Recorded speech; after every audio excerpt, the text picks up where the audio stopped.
ጤና ይስጥልኝ ክቡራትና ክቡራን ተመልካቾቻችን እንደምን አረፈዳችሁ። መልካም ሳምንት በመጀመሪያ ልክ በሁለት ሰዓት ጠብቁን። ሼር፣ ሰብስክራይብ እና ላይክ ማድረጋችሁ ምን ጊዜም እንዳዘነጉ። ተመልካቾቻችን የዕለቱ ዋና ዜናዎች የመጀመሪያውን ቦታ ያዘው የኢራንና የእስራኤል ተጨባጭ ሁኔታ ነው።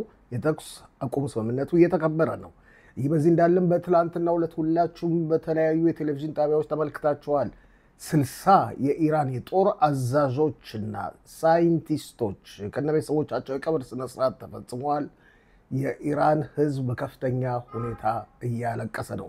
ይህ በዚህ እንዳለ በኢራን ላይ የደረሰው ጉዳት ቀስ በቀስ ይፋ እየሆነና እየተጋለጠ ነው። ኢራን በከፍተኛ ሁኔታ በእስራኤልና በአሜሪካ ተጎድታለች።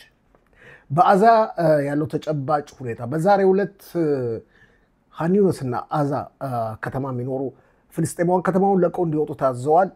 የእስራኤል መከላከያ ኃይልም ከፍተኛ እርምጃ ይወስዳል ተብሎ ይጠበቃል። ይህን በማስመልከትም ልክ በ6 ሰዓት ልዩ የሚኒስትሮች ኮሚቴ በደቡብ እዝ ይሰበሰባል። እነዚህና ሌሎችን ልክ በ2 ሰዓት ጠብቁን። ሼር፣ ሰብስክራይብ እና ላይክ ማድረጋችሁ እንዳዘነጉ።